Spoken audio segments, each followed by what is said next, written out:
네, 오늘은 예수님께서 사망 권세를 이기시고 부활하신 그런 날입니다. 우리를 위해서 죽으시고 다시 사신 주님의 부활주의를 맞이하여 여러분의 가정에도 주님의 은총과 승리가 함께 하시기를 주님의 이름으로 축원합니다.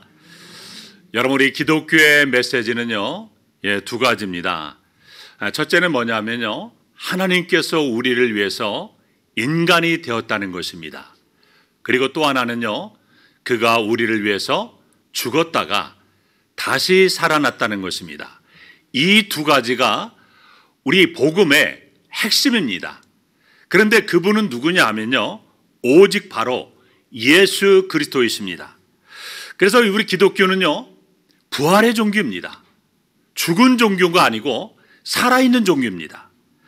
그래서 초대교회 교인들이 전했던 메시지는 무엇이냐면요, 그 주제가 바로 예수 그리스도의 십자가와 부활이었습니다. 우리가 십자가에 못 박은 예수님을 하나님이 다시 살리셨다. 우리가 이 일의 증인이다. 우리는 부활신앙을 가지고 있다라고 그렇게 전했던 것입니다. 사도 바울도 고린도전서 1장 18절에서 십자가의 도가 멸망하는 자들에게는 미련한 것이지만 구원을 받는 우리에게는 하나님의 능력이라고 말씀했습니다.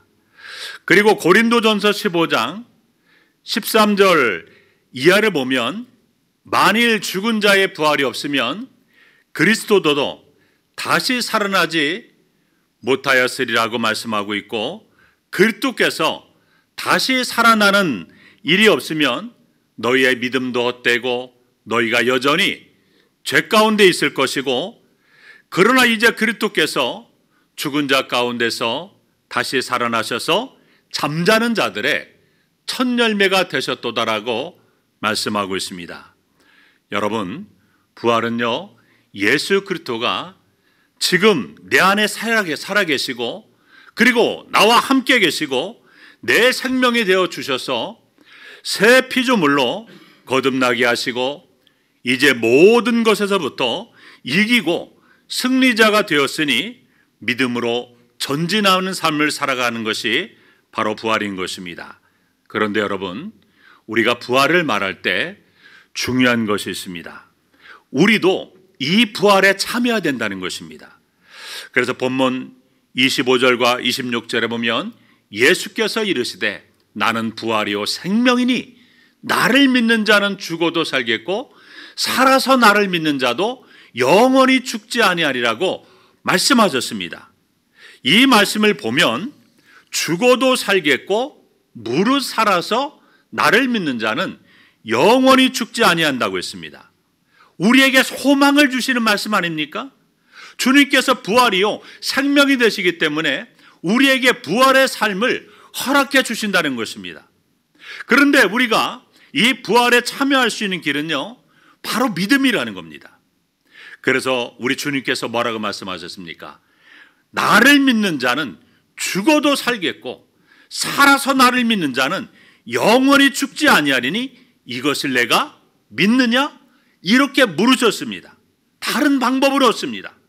우리가 예수 그리스도를 믿고 십자가와 부활의 능력을 믿어야 합니다. 우리의 이성으로는요, 알 수가 없습니다. 우리의 세상의 어떤 지식으로 설명할 수 없습니다. 오직 믿음뿐입니다. 그래서 본문에서는 나를 믿는 자는 이렇게 강조하고 있는 것입니다. 여러분, 그런데 우리가 부활신앙을 가지기 위해서는요, 우리 사람 안에는요, 이 잘못된 선입견이라고 하는 이러한 장애물이 있습니다. 이 잘못된 선입관의 장애물을 다 걷어내는 작업을 해야 됩니다. 예수님은 제자들에게 살아계실 때 죽었다가 부활하실 것이라고 계속해서 제자들에게 말씀하셨지만, 제자들은요, 예수님의 이 말씀이 무슨 말인지 이해를 못했습니다. 왜냐하면 죽은 자가 살아난다는 것은 있을 수 없는 것이라는 나름대로의 선입견이 있었기 때문에 그렇습니다. 그래서 예수님께서 십자가에 죽으셨을 때 모든 것이 끝났다, 우리에게는 소망이 없다, 다 절망이다, 그렇게 생각을 했습니다. 예수님을 믿지 않는 사람들이 가지고 있는 첫 번째 장애물이 바로 이런 선입견입니다. 과학이나 어떤 진화론, 그리고 어떤 교회에 대한 부정적인 생각이나 여러 가지의 선입견이요, 그들의 믿음을요 가로막고 있습니다. 여러분, 예수님을 부인했던 이 당시의 유대인들도요, 전부 자신들이 가지고 있었던 이 메시아에 대한 선입견 때문에 결국에는 메시아이신 예수님을 십자가에 못 박는 끔찍한 죄를 저질렀지 않습니까? 여러분, 기독교의 변증가인 리스토벨이 지은 예수는 역사다라는 그런 책에 보면 이런 얘기가 나옵니다. 미국의 시카고 지역에서요, 딕슨이라는 사람이 경찰을 총으로 쏜 사건이 발생합니다. 그래서 딕슨은 그 자리에서 체포됐고 여러 가지 증거물과 무엇보다도 딕슨 자신의 자백으로 인해서 1년형을 받고 감옥에 갇히는 것으로 사건이 종결되었습니다. 그런데 얼마 후에 이 사건의 범인은 딕슨이 아니라 경찰의 자작극이라는 시몬의 제보로 인해서 이 사건이 다시금 재조사를 하게 되었습니다. 결국에는 이 딕슨의 무죄로 판명이 났습니다. 여러분, 이 사건의 결정적인 오류는 바로 선입견 때문이었습니다. 딕슨은 전과자였고 말썽이 많은 사람이었던 반면에 경찰은 일반적으로 정의로운 사람이라는 이러한 강한 선입견이 이 사건을 그렇게 몰고 간 것입니다. 딕슨이 범인이라는 전제를 하고 그걸 뒷받칠 만한 여러 증거들을 모았을 때 얼마든지 증거들이 있었습니다. 그리고 무엇보다도 검찰이 딕슨에게 타협안을 제시했는데 뭐라고 말했냐면, 너 20년 동안 감옥에 들어가 있을래? 아니면 1년 살게 해줄 테니 네가 했다고 자백하라. 이렇게 말했다는 겁니다. 그 책의 저자인 리스토벨은요, 이 사건을 통해서 말하고자 하는 것은 바로 예수님의 부활에 대해서입니다. 자신도 처음에는요, 예수님을 믿지 않는 무신론자였어요. 이분은요, 예일대 법대 출신이었고 유명한 기자였습니다. 그래서 예수님께서 죽었다가 3일 만에 부활하셨다는 것이 말도 안 되는 헛소리라고 했습니다. 예수 믿는 사람들이 지어낸 이야기라고, 허구라고 그렇게 생각했습니다. 그래서 나름대로 예수님이 가짜인 증거들을 많이 모았을 때 수많은 증거들이 있었습니다. 여러분, 진화론이 진리가 아니지만 진화론자들은 어떻습니까? 나름대로 진화론을 입증할 만한 여러 수많은 증거들을 가지고 있지 않습니까? 그런데 그는요, 기자 정신을 발휘해서 아니 그렇다면 반대의 경유를 전제해보고 예수가 진짜인 증거를 조사해보자, 이런 생각이 들었습니다. 그래서 많은 증거들을 수집하게 되었는데요, 없다를 증명하는 것보다는 훨씬 쉽고 간단한 것이 있다를 증명하는 것이었습니다. 결국에 그는 예수님을 믿고 안 믿고 하는 것은 자신들이 정한 선입견이지 사실의 문제가 아니라는 것을 알고 그는 그 일을 통해서 예수님을 자신도 믿게 되었습니다. 그렇습니다. 선입견을 걷어내고 믿음으로 믿어야 되는 겁니다. 예수 그리스도의 부활과 나의 부활을 의심 없이 믿는 것이 중요합니다. 우리가 믿어야 할 부활은요, 크게 두 가지라는 사실을 알아야 됩니다. 우리 화면을 보시면 하나는요, 미래적인 부활이고요, 또 하나는 현재적인 부활입니다. 이 미래적인 부활과 현재적인 부활을 믿어야 되는데요, 첫째는 미래적인 부활입니다. 이것은요, 죽음 저편에 존재하는 미래적인 부활을 말하는 것입니다. 주님께서 십자가에 죽으셨다가 살아나신 것을, 신령한 몸, 거룩한 몸으로 다시 사신 것을 내가 믿는 것입니다. 그리고 그와 같이 내가 죽으면 그리스도 안에서 부활에 참여한다는 믿음입니다. 이것이 바로 미래적인 부활이에요. 이 믿음이 있을 때 우리도 부활의 신앙, 부활의 능력을 갖게 되는 것입니다. 여러분, 사람은요, 죽음을 두려워하지 않고 죽음을 안식으로 받아들일 수 있습니다. 우리가 매일마다 하루의 삶이 끝나면, 일과가 끝나면 잠을 자지 않습니까? 근데 잠을 우리는요, 어떻게 생각합니까? 안식으로 생각합니다. 그래서 잠을 통해서 정신적이고 육체적인 쉼을 얻고자 합니다. 하루 동안에 받았던 지식이나 또 정보라든가 수많은 스트레스 모든 것들을 다 이제 내려놓고 쉬면서 피로를 풀어버리고 회복하기 원합니다.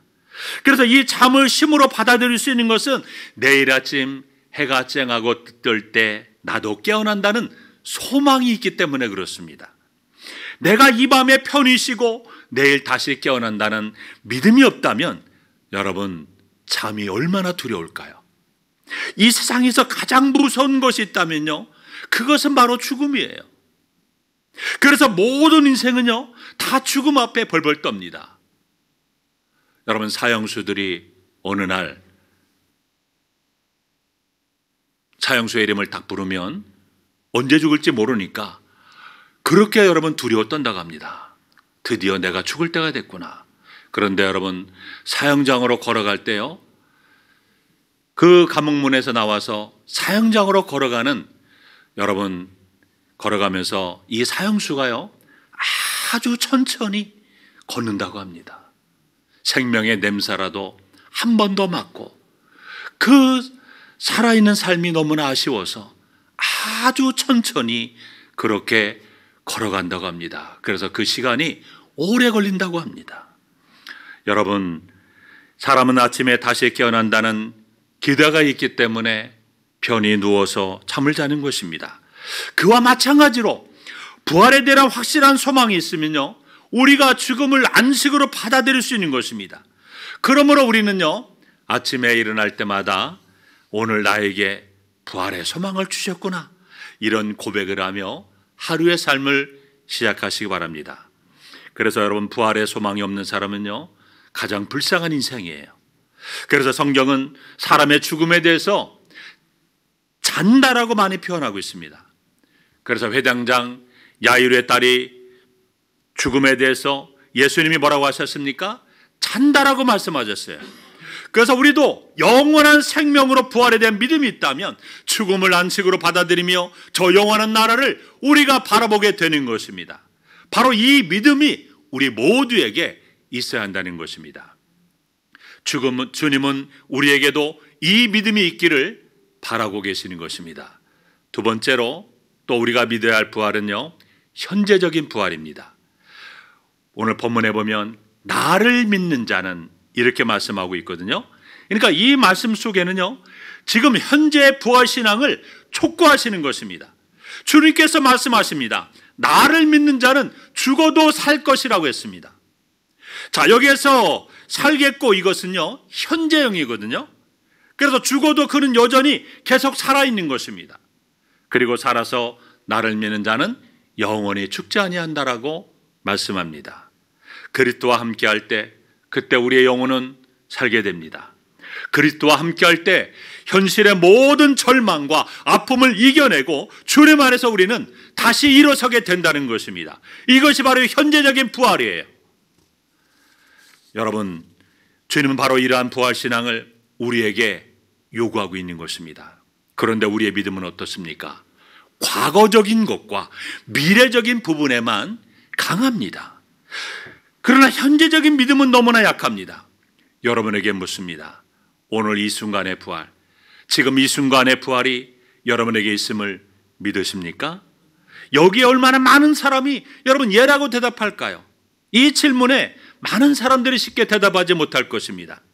본문을 보면요, 나사로의 죽음과 관련해서 예수님께서 마르다와 대화를 나누시는 그런 장면입니다. 자, 여기에서 우리는 그것을 알 수가 있는데요, 나사로가 죽게 되자 마르다와 마리아는요, 급히 예수님께 사람을 보내서 이러한 상황을 알리게 됩니다. 그때 예수님은 그 소식을 듣고 이제 우리 친구 나사로가 잠들었다, 내가 깨우러 가야겠다라고 말씀하십니다. 나사로의 집에 주님이 오셨습니다. 마르다가 예수님을 영접하면서 슬퍼합니다. 그녀는 오라비의 죽음으로 인해서 모든 기쁨을 잃어버렸습니다. 슬픔 그 자체였습니다. 그녀는 믿음이 있는 여인이었습니다. 예수님께서 그 집을 방문하셨을 때 예수님을 대접하기 위해서 분주하게 음식을 정성껏 준비했던 사람이었습니다. 그러나 큰 슬픔을 당해서 너무나 고통스러워하는 것이었습니다. 그리고 주님께 이러한 원망 섞인 말을 합니다. 요한복음 11장 21절 말씀 보면 마르다가 예수께 여짜오되 주께서 여기 계셨더라면 내 오라비가 죽지 아니하였겠나이다. 주님께서 조금만 더 일찍 오셨으면 내 오라비는 죽지 않았을 것입니다. 왜 이제 오셨습니까? 이런 원망의 말입니다. 자, 그러면서 요한복음 11장 22절에 뭐라고 말합니까? 그러나 나는 이제라도 주께서 무엇이든지 하나님께 구하시는 것을 하나님의 주실 줄을 아나이다. 이에 예수님께서 뭐라고 말씀하십니까? 요한복음 11장 23절에 예수께서 이르시되 내 오라비가 다시 살아나리라. 그때 마르다가 또 이렇게 대답합니다. 마지막 날 부활 때에는 다시 살아날 줄을 내가 아나이다. 여러분, 마르다는요 믿음이 있는 것 같습니다.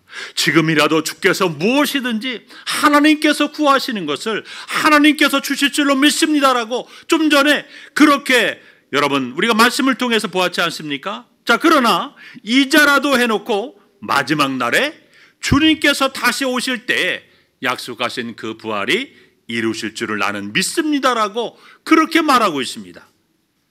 자, 여기에서 마르다는요 지금 주님께서 여기에서 무엇이든지 행하실 수 있는 주님의 구체적인 능력을 신뢰하지 못하고 있는 것입니다. 여러분, 이 신앙은 어떤 신앙입니까?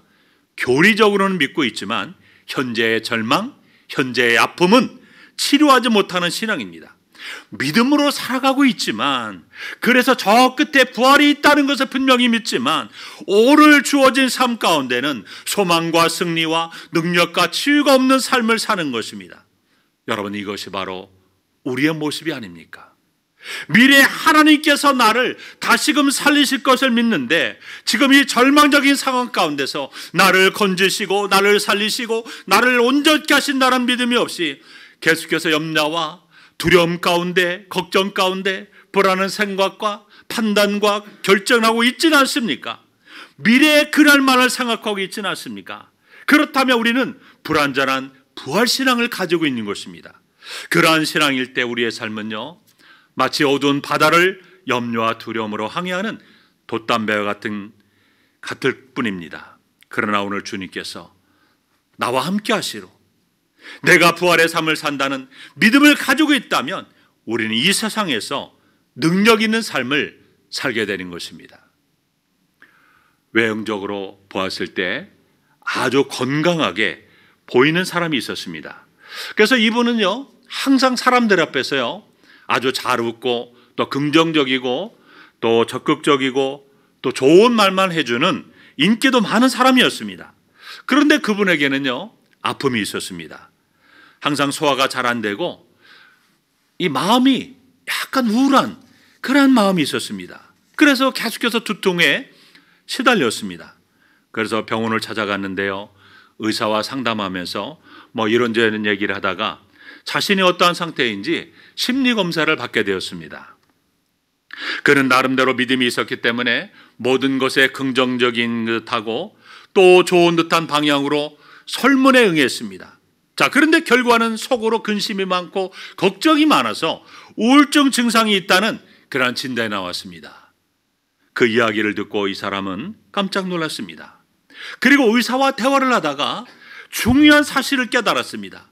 자신의 믿음은 좋은 것 같았는데 그 믿음은 환상적 그리고 미래적인 것에만 집착해 있지 오늘 현재에 대한 믿음이 없다는 사실을 발견하게 되었습니다. 자신을 상담했던 의사는 크리스찬이었습니다. 그래서 신앙에 대한 대화까지 나누다가 바로 그 사실을 깨닫게 되는 것입니다. 내일에 대한 믿음은 있었지만 현재에 대한 믿음이 없었던 것입니다. 지금 현재에 대해서 사랑하지 못하고 미래에 대한 믿음과 소망과 사랑이 있었지만 현재에도 좋은 것 같이 그 자신에게서 표현되어 있었지만 그러나 자신에게는 현재에 대한 믿음이 없었던 것입니다.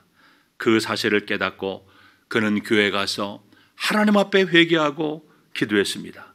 내 믿음이 얼마나 온전하지 못했는지, 지금 나와 함께 하시는 주님, 지금 이 순간에 내 믿음을 살피시고 다스리시는 그 주님을 제가 멀리했고 다가올 것에만 기대하고 달라고만 했던 자신을 회개하며 그 현재의 주님을 받아들일 때 그의 마음에 평안이 찾아왔고 우울증이 치료되었다는 것입니다. 그의 삶은 능력으로 삶으로 나가기 시작했습니다. 그는 고백했습니다. 주님의 부활은 내일의 부활만이 아니라 오늘 이 순간의 부활이기도 합니다. 그것을 믿을 때 내일의 부활도 더 소망 가운데 보게 됩니다. 나는 부활이요 생명이다.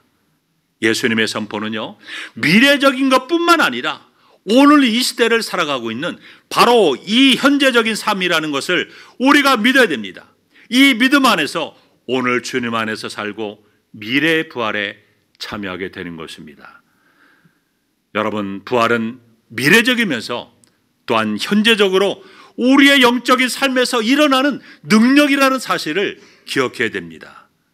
이것을 믿어야 됩니다. 그래야 할 때 부활신앙은요, 우리에게 능력이 되고 바로 역사가 된다는 사실입니다. 사랑하는 성도 여러분, 모든 그리스도인의 궁극적인 소망은 무엇입니까? 바로 부활이에요. 그리스도인들은 이 소망 때문에요, 이 세상을 살아가면서 고난도 이기고 핍박도 견디고 그리고 살아갑니다. 왜냐하면 그리스도의 부활이 곧 우리의 부활의 근거가 되기 때문에 그렇습니다. 우리가 미래적 부활을 믿는 것뿐만 아니라 현재 부활을 믿어야 됩니다. 현재 부활을 믿는다면, 현재 부활 신앙이 있을 때 우리가 이 세상에 겪고 있는 수많은 고난과 아픔들을 얼마든지 이겨낼 수 있다는 것입니다.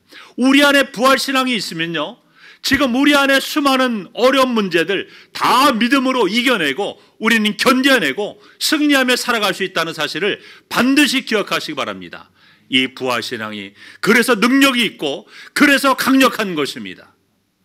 그리스도인에게 부활은 바로 하나님의 능력인 것입니다. 그러므로 사랑하는 성도 여러분, 부활 신앙으로 그 어떤 어려움도 여러분들이 다 이기고 우리 예수님처럼 승리하는 귀한 삶이 여러분의 삶 가운데 임하시기를 주님의 이름으로 축원합니다. 기도하겠습니다. 하나님 아버지, 감사합니다. 오늘도 사망 권세를 이기시고 부활하신 그 부활주의를 맞이하여 오늘도 우리가 미래에 일어날 부활만 믿는 것이 아니라 현재의 부활을 믿는 믿음을 주셔서 수많은 고난과 또 핍박과 어려움들을 부활신앙으로 예수님처럼 다 이겨내는 승리의 삶이, 축복의 삶이 우리 가운데 일어나게 도와 주시옵소서. 부활의 능력의 주님이 우리의 연약할 때에, 우리가 고난당할 때 우리를 붙들어 주시고 우리의 신앙이 흔들리지 않도록 굳세게 세워주실 줄로 믿습니다. 날마다 부활의 능력으로 무장하며 살아가는 우리의 모든 삶이 될 수 있도록 도와 주시옵소서. 예수님의 이름으로 기도하옵나이다. 아멘.